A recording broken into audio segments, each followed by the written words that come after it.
Romain, la cathédrale s'impose comme une évidence. De plus près encore, on est comme saisi par la beauté de l'architecture. De nuit, au cœur de la ville, la cathédrale lumineuse fascine. Nos questions alors se bousculent. Pourquoi donc notre bienheureux pape Urbain V a-t-il voulu, en 1368, avec 80 000 florins d'or, lancer une telle reconstruction? Pourquoi les architectes et les maîtres d'œuvre ont-ils choisi des voûtes, des tours, des flèches si hautes? Sinon, pour inviter les femmes et les hommes, les enfants et les jeunes à s'arrêter et à s'interroger sur le sens de leur vie. Aujourd'hui comme hier, les questions existentielles ne manquent pas, n'est-ce pas? L'amour, la vie, la souffrance, la liberté, la mort. Avec qui entrer en conversation? Vers où tourner notre regard? Chers amis, et vous en particulier les jeunes, je vous invite à contempler notre cathédrale et à dialoguer cet après-midi avec elle. Elle porte en effet une mission à la fois éducative et symbolique. Cathédrale de monde, tu nous accueilles et tu nous parles.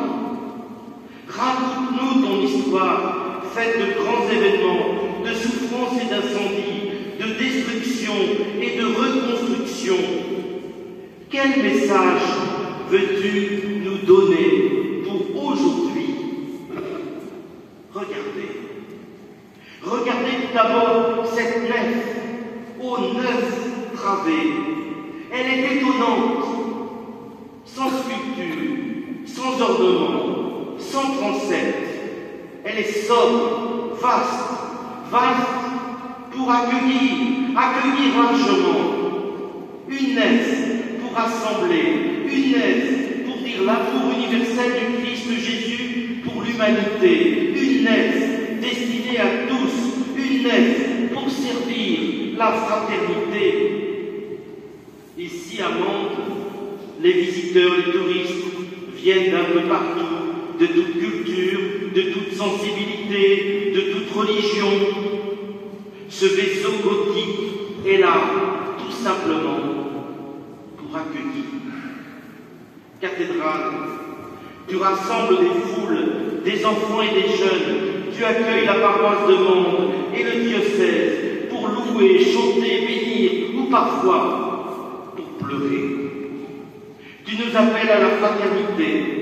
Mes jeunes amis, votre jeunesse, votre enthousiasme sont une chance pour une église fraternelle et missionnaire. Partout, soyez les serviteurs d'un évangile offert à tous. Dans cette nef, chacun de vous a un nom unique pour Dieu et une mission de fraternité pour les autres. Un appel qui rejoint celui de notre pape François. Tous frères, fratelli tutti. Regardez à présent ce cœur. Ce cœur est enveloppé de 8 magnifiques tapisseries d'Aubusson, évoquant les épisodes de la vie de Marie. En ce cœur, un ambon, un autel et une cathèdre. La parole de Dieu y est proclamée, méditée, commentée. Cette parole aime demeurer parmi les hommes, une parole faite pour être annoncée et partagée, comme on partage le pain, parce qu'elle est une nourriture.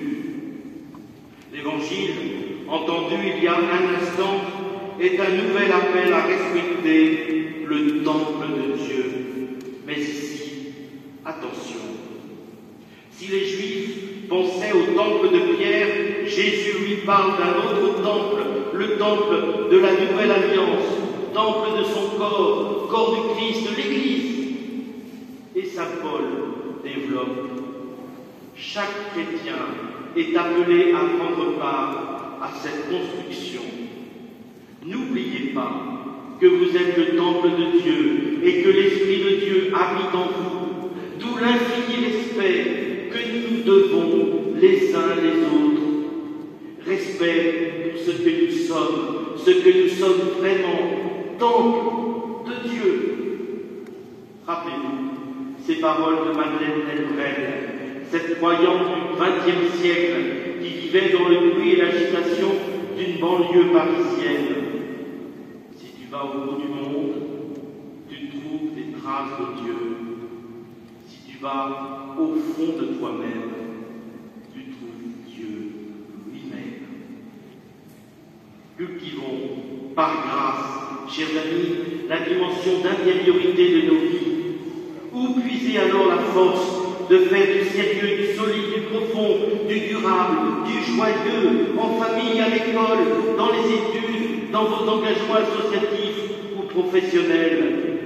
Tous, nous avons besoin de communautés de foi et de prière qui se réunissent autour de la parole et de l'Eucharistie.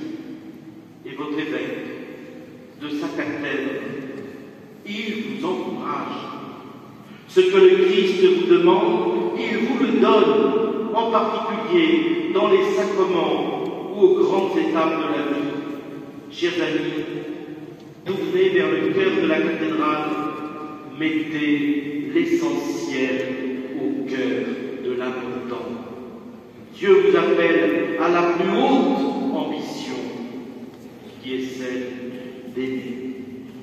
Et pour cela, regardez encore les deux grands clochers mandois, l'un au nord, flamboyant, décoré, travaillé, l'autre au sud, plus simple, plus massif. Sa flèche est directement posée sur une terrasse. Ces clochers orientent nos regards. Mes amis, en ces temps éprouvants, regardez, nous sommes aussi capables du meilleur. Je pense aux tailleurs de pierre, aux maçons, aux sculpteurs, aux maîtres verriers, aux charpentiers, autant de serviteurs de l'Évangile qui ont su reconstruire l'Église. Notre cathédrale, la plupart sont anonymes. À une époque où l'espérance de vie était fragile, les conflits nombreux, y compris entre les religions et les confessions chrétiennes, à une époque où la vie était particulièrement rude, ces clochers ont invité les regards à s'élever. Ils ont ouvert au mystère. La lumière d'en haut est venue nous visiter. Elle habite notre terre. La lumière d'en haut veut pénétrer nos vies et en chasser les ténèbres qui touchent aussi, hélas, notre Église. La lumière d'en haut veut réchauffer nos cœurs.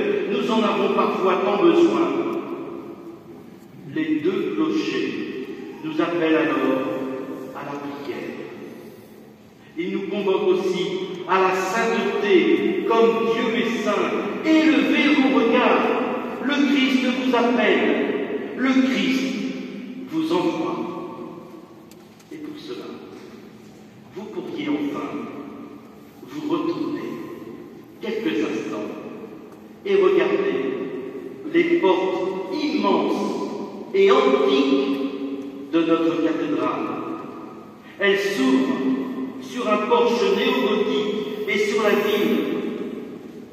Il est un moment qui m'impressionne toujours, quand à la fin d'une messe, on voit s'ouvrir les portes de l'Église.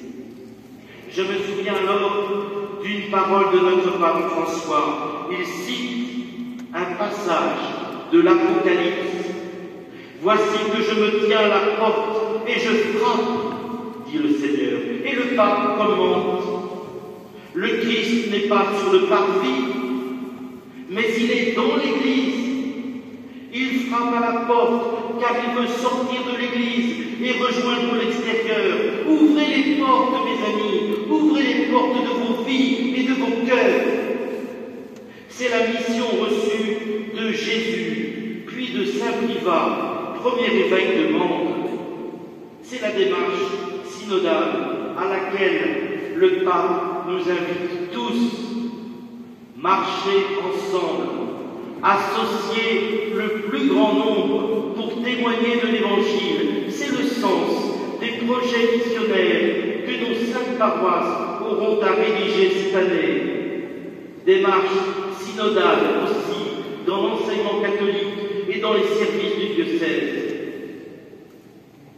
C'est encore le sens des visitations que vos curés vivront en lien avec les laïcs pour manifester l'église de la simplicité, l'église de la rencontre, l'église de la proximité.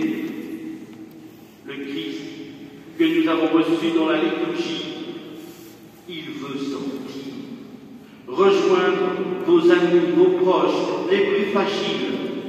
Cela me rappelle un magnifique geste lié à Notre-Dame de Paris.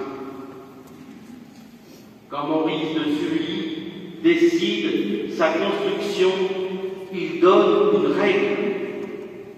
À chaque fois qu'un franc sera donné pour sa construction, un autre franc sera donné pour l'Hôtel-Dieu qui sera édifié à côté, la cathédrale et un hôpital. On ne peut jamais dissocier la prière et le service des petits et des pauvres, l'amour de Dieu et l'amour du prochain. Voilà ta belle mission, cathédrale de Mende, chef-d'œuvre de l'art gothique. Tu es beaucoup plus qu'un monument à entretenir. Tu nous invites à tracer un chemin de lumière pour notre Lozère.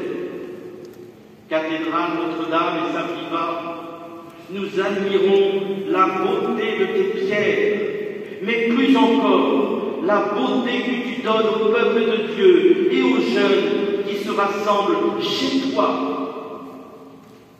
401 ans après ta consécration, tu fais de nous des héritiers et des bâtisseurs. Église mère de notre diocèse, nous sommes fiers de toi, nous t'aimons, nous te célébrons et nous te remercions. Amen.